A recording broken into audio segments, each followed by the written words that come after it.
नमस्कार ओडिशा शुभ सकाळ मु विश्वजित आपन को स्वागत करुच्ची न्यूज ऑफ ओडिशा को। चलतु आज सकाळ राज्य देश और विदेश गुरुत्वपूर्ण खबर गुड़िक पर नजर पकाइबा। सबुदिन एपरि अपडेट कंटेंट देखिए आम चैनल को सब्सक्राइब करनियंतु एवं पाखरे थिबा बेल आइकन प्रेस करी लाइक शेयर कमेंट करी आपन को सुंदर मतामत रखंतु। चलतु सकाळ हेडलाइंस ऊपर नजर पकाइबा। राज्य रे आहुरी बढ़िबो शीत आसंता 4 रु 5 दिन मध्यरे स्वाभाविक ठारू 3 रु 4 डिग्री तापमात्रा कमिबा नै पूर्वानुमान करिछि आंचलिक पाणीपाग केन्द्र। उपकूल अपेक्षा उपांतरे अधिक जाड़ अनुभूत हेबो। क्रमागत भावरे उत्तर दिगरु ओडिशा मध्यकु ठंडा एवं शुष्क वायु प्रभाव बढ़ुथिबारु आसंता 24 घंटा मध्यरे पारा कमिबो। आज उद्घाटित हेबो राज्यर दीर्घतम सेतु टी सेतु। कमिबो कटक बड़म्बा और नरसिंहपुर बांकी और खोर्धा को दूरता। यातायात हेबो सुगम। एही सेतु उद्घाटित होगा पर यह द्वारा उपकृत हेबे लक्ष लक्ष लोक। मुख्यमंत्री नवीन पट्टनायक आज यही दीर्घतम सेतु को उद्घाटन करेंगे। दुर्घटना संपर्क में सूचना देव नेविगेशन आप मूव। देश में क्रमागत भाव में जातीय राजपथ और एक्सप्रेस वे निर्माण करा जाउछि। केतक रास्तार निर्माण शेष होइथिबा बेले आउ केतक द्रुत गति काम चलुछि। एभली परिस्थिति रे वर्तमान रास्तार गाड़ी चलाउथिबा लोकंक सुरक्षा को ध्यान रखी एक मागणा व्यवहार पई नेविगेशन आप लॉन्च करा जाइछि। यार नाम मूव रखा जाइछि। यह रास्तार जाउथिबा लोकंकु दुर्घटनार विपद विषय सचेतन करिवो। आजिठू 4 जिले में आरंभ हेबो वायु स्वास्थ्य सेवा उद्घाटन करिवे मुख्यमंत्री। एने सूचना दैछन्ति स्वास्थ्य मंत्री नवकिशोर दास। मालकानगिरी नवरंगपुर नुआपड़ा कलाहांडी एही 4 जिला पई एही एयर आंबुलांस सेवा भुवनेश्वर आरंभ हेबो। मुख्यमंत्री नवीन पट्टनायक विजु पट्टनायक अंतर्जातीय विमान बंदर रे एही सेवार शुभारंभ करिवे।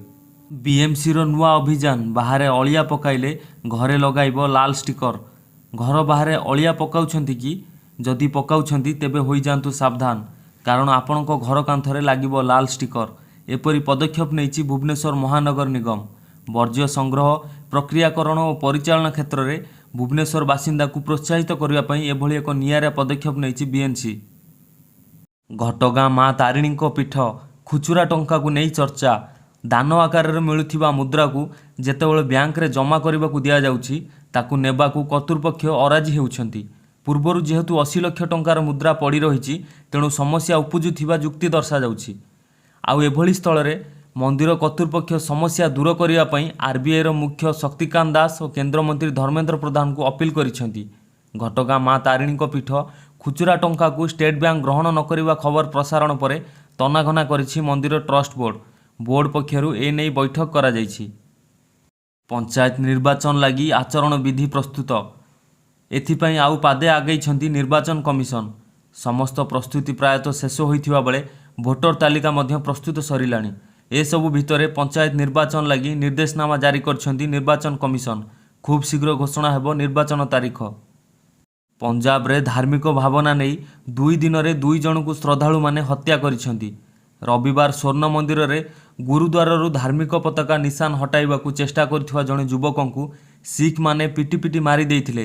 घटना नहीं गुरुद्वार राज्य सरकार और पुलिस को दायी करिसेंति। अंचल रे हिंसा व्यापीबा आशंका थिबारु पुलिस पक्षरु एहार आखपाख अंचल रे कड़ा सुरक्षा व्यवस्था अपना जाइछि। विषाक्त खाद्य खाई हॉस्पिटल रे आईफोन निर्माता कंपनी 150 कर्मचारी। एप्पल पई आईफोन निर्माण करुथिबा फंक्शन इंडिया यूनिट रे विषाक्त खाद्य खाई 150 कर्मचारी हॉस्पिटल रे भर्ती होइछन्ति। एही घटना विरोध रे आंदोलन को ओह्लाइछन्ति कर्मचारी और सेमानक परिवार वर्ग। सेमाने राजरास्ता अवरोध करिबारु शताधिक गिरफ करा जाइथिबा पुलिस पक्षरु कहा जाइछि। शत्रु देशरु सांघातिक षडयंत्र।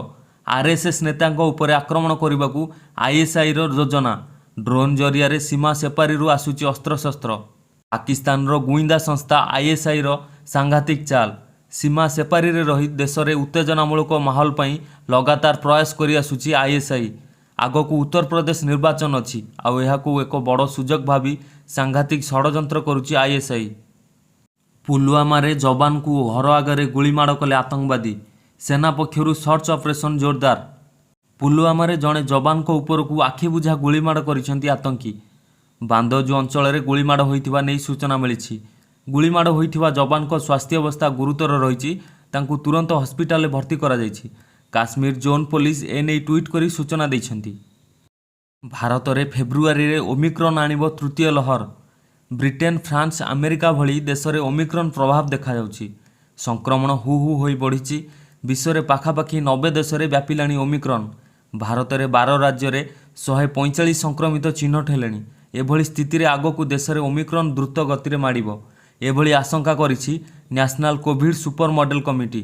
ଚେତେଇ ଦେଇଛି ଯେ ଫେବୃଆରୀ ସୁଦ୍ଧା ଭାରତରେ ଆସିପାରେ କରୋନାର ତୃତୀୟ ଲହର। ହେଲ୍ଥ କାର୍ଡ ବଣ୍ଟନକୁ ଘରୋଇ ହସ୍ପିଟାଲ ସଂଘର ବିରୋଧ। ରାଜ୍ୟ ସରକାର ଲୋକଙ୍କ ସ୍ୱାସ୍ଥ୍ୟକୁ ଦୃଷ୍ଟିରେ ରଖି ହେଲ୍ଥ କାର୍ଡ ବଣ୍ଟନ କରୁଛନ୍ତି। ଏହି ଯୋଜନାରେ ସବୁ ଜିଲ୍ଲା ଯୋଡ଼ିବାକୁ ସରକାର ଯୋଜନା ରଖିଛନ୍ତି। ହେଲେ ଏହି ଯୋଜନାରେ ଲୋକେ କେତେ ଉପକୃତ ହେବେ ତାହା ଏବେ ପ୍ରଶ୍ନବାଚୀ ସୃଷ୍ଟି ହୋଇଛି। ଏହି ଯୋଜନାରେ ଆଉ ରୋଗୀଙ୍କୁ ସୁବିଧା ଯୋଗାଇବା ସମ୍ଭବ ନୁହେଁ ବୋଲି all Odisha private medical establishment forum କହିଛି।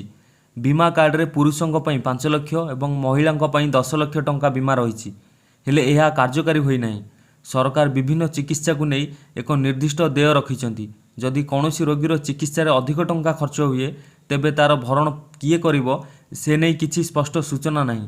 ଅଧିକ ଚିକିତ୍ସା ଦେୟ ହେଲେ ରୋଗୀଙ୍କୁ ଏହା ଭରଣା କରିବାକୁ ପଡ଼ିବ, କିନ୍ତୁ ଗତ 4 ମାସ ହେବ ସରକାର ଏହା ଦେଉନାହାନ୍ତି। ଫଳରେ ଅନେକ ଘରୋଇ ହସ୍ପିଟାଲ ପରିଚାଳନା କରିବାରେ ସମସ୍ୟା ସୃଷ୍ଟି ହେଲାଣି। ଟ୍ୱିଟ୍ କରି ସାହାଯ୍ୟ ମାଗିଲେ ସର୍ଜିକାଲ ଷ୍ଟ୍ରାଇକ୍ ସହ ଜଡ଼ିତ ଜେନେରାଲ ଡିଏସ୍ ହୁଡା। 3 ଘଣ୍ଟା ଭିତରେ ଫୋନ୍ କଲେ ପ୍ରଧାନମନ୍ତ୍ରୀ ନରେନ୍ଦ୍ର ମୋଦି। 2016 ସର୍ଜିକାଲ ଷ୍ଟ୍ରାଇକ୍ରେ ଥିବା ହିରୋମାନଙ୍କ ମଧ୍ୟରେ ଲେଫ୍ଟନାଣ୍ଟ ଜେନେରାଲ ଦୀପେନ୍ଦର ସିଂ ହୁଡା ଜଣେ। ଗତକାଲି ତାଙ୍କ ଟ୍ୱିଟ୍ ବେଶ୍ ଚର୍ଚ୍ଚାରେ ରହିଥିଲା। ଯେତେବେଳେ ସେ ଟ୍ୱିଟ୍ କରି କହିଲେ ତାଙ୍କୁ ପ୍ରଧାନମନ୍ତ୍ରୀଙ୍କ ଫୋନ୍ ଆସିଥିଲା। ଜେନେରାଲ ହୁଡାଙ୍କ ଭଉଣୀ ସ୍ୱାସ୍ଥ୍ୟାବସ୍ଥାକୁ ନେଇ ପ୍ରଧାନମନ୍ତ୍ରୀ ତାଙ୍କୁ ଫୋନ୍ କରିଥିଲେ। ତାଙ୍କ ଭଉଣୀ ସ୍ତନ କର୍କଟରେ ପୀଡ଼ିତ ଅଛନ୍ତି। ଆଉ ପ୍ରଧାନମନ୍ତ୍ରୀ ତାଙ୍କୁ ଆଶ୍ୱସ୍ତି ଦେଇଛନ୍ତି କି ତାଙ୍କ ଭଉଣୀର ଚିକିତ୍ସାରେ ଲାଗୁଥିବା ଔଷଧକୁ ମଞ୍ଜୁରୀ ଦିଆଯିବ। ସୂଚନା ଅନୁସାରେ ଜେନେରାଲ ହୁଡାଙ୍କ ଭଉଣୀ ସୁଷମା ହୁଡା ପ୍ରଧାନମନ୍ତ୍ରୀଙ୍କୁ ଏକ ଚିଠି ଲେଖିଥିଲେ ଆଉ ତାଙ୍କ କ୍ୟାନ୍ସର ରୋଗରେ ଲାଗୁଥିବା ଏକ ଔଷଧକୁ ଭାରତରେ ମଞ୍ଜୁରୀ ଦେବାକୁ ସେ ଦାବି କରିଥିଲେ। ସେ ଟ୍ୱିଟ୍ରେ ଏହି ଚିଠିକୁ ସେୟାର କରିଛନ୍ତି। 19 ବର୍ଷରୁ କମ୍ ବିଶ୍ୱକପ୍ ପାଇଁ ଭାରତୀୟ ଦଳ ଘୋଷଣା। 14 ଜାନୁଆରୀରୁ ଫେବୃଆରୀ 5 ପର୍ଯ୍ୟନ୍ତ ୱେଷ୍ଟଇଣ୍ଡିଜରେ ହେବାକୁ ଥିବା 19 ବର୍ଷରୁ କମ୍ ବିଶ୍ୱକପ୍ କ୍ରିକେଟ୍ ପାଇଁ ରବିବାର ଭାରତୀୟ ଦଳ ଘୋଷଣା କରାଯାଇଛି। ୟଶ ଢୁଲଙ୍କୁ ଅଧିନାୟକ ଏବଂ ଏସ୍କେ ରସିଦଙ୍କୁ ଉପ ଅଧିନାୟକ ନିଯୁକ୍ତ କରାଯାଇଛି। 4 ଥର ବିଶ୍ୱ ଚାମ୍ପିୟନ ଓ 3 ଥର ରନର୍ସ ଅପ୍ ହୋଇଥିବା ଭାରତ ଗ୍ରୁପ୍ ବିରେ ଜାନୁଆରୀ 15ରେ ଦକ୍ଷିଣ ଆଫ୍ରିକା ବିପକ୍ଷରେ ତା'ର ଅଭିଯାନ ଆରମ୍ଭ କରିବ। ମ୍ୟାଚ୍ ଚାଲିଥିବା ବେଳେ ଷ୍ଟାଡିୟମରେ ନିଆଁ ଲଗାଇ ପରସ୍ପରକୁ ମାଡ଼ ମାରିଲେ ଦର୍ଶକ। ଏଭଳି କିଛି ଘଟଣା ଫ୍ରେଞ୍ଚ କପର ଏକ ଫୁଟବଲ ମ୍ୟାଚ୍ରେ ହୋଇଥିଲା, ଯେଉଁ କାରଣରୁ ମୁକାବିଲା ରୋକିବାକୁ ପଡ଼ିଥିଲା। ଦର୍ଶକମାନେ ଷ୍ଟାଡିୟମରେ ନିଆଁ ଲଗାଇ ଦେଇଥିଲେ। ଦର୍ଶକ ହିଂସା କାରଣରୁ ଲିଓନ ଓ ପ୍ୟାରିସ୍ ଏଫ୍ସି ଭିତରେ ଖେଳାଯାଇଥିବା ଫ୍ରେଞ୍ଚ କପ୍ ଫୁଟବଲ ମ୍ୟାଚ୍ ଅଧାରେ ରୋକିବାକୁ ପଡ଼ିଥିଲା। ମ୍ୟାଚ୍ର ହାଫ୍ ଟାଇମ୍ ସମୟରେ ଯେତେବେଳେ ସ୍କୋର 1-1ରେ ଥିଲା ସେତେବେଳେ ଦୁଇଟି ଟିମ୍ର ସମର୍ଥକ ଦର୍ଶକଙ୍କ ମଧ୍ୟରେ ଝଗଡ଼ା ହୋଇଥିଲା। ଏହି ସମୟରେ ଷ୍ଟାଡିୟମ ଭିତରେ ଉତ୍ତ୍ୟକ୍ତ ଦର୍ଶକ ନିଆଁ ଲଗାଇ ଦେଇଥିଲେ। ଷ୍ଟାଣ୍ଡ ଚାର୍ଲଟନ୍ ଷ୍ଟାଡିୟମରେ ଦ୍ୱିତୀୟ ହାଫ୍ ଆରମ୍ଭରେ ପ୍ରାୟ 50 ମିନିଟ୍ ବିଳମ୍ବ ହୋଇଥିଲା। Asian champions trophy hockey. Japan ବିପକ୍ଷରେ ଭାରତର ବଡ଼ ବିଜୟ। ଚଳିତ ଏସିଆନ୍ ଚାମ୍ପିଅନ୍ସ ଟ୍ରଫି ହକିରେ ଭାରତର ବଡ଼ ବିଜୟ ହୋଇଛି। ଜାପାନକୁ 6-0ରେ ହରାଇଲା ଭାରତ। ଭାରତ ଶେଷ ଲିଗ୍ ମ୍ୟାଚ୍ରେ ଜାପାନକୁ ଭେଟିଥିଲା। ଏହି ମ୍ୟାଚ୍ରେ ଜାପାନକୁ 6-0ରେ ପରାସ୍ତ କରିଛି ଟିମ୍ ଇଣ୍ଡିଆ। ଏହି ବିଜୟ ସହ ଭାରତ ପଏଣ୍ଟ ଟେବୁଲରେ ପ୍ରଥମ ସ୍ଥାନରେ ରହିଛି। ଧନ୍ୟବାଦ।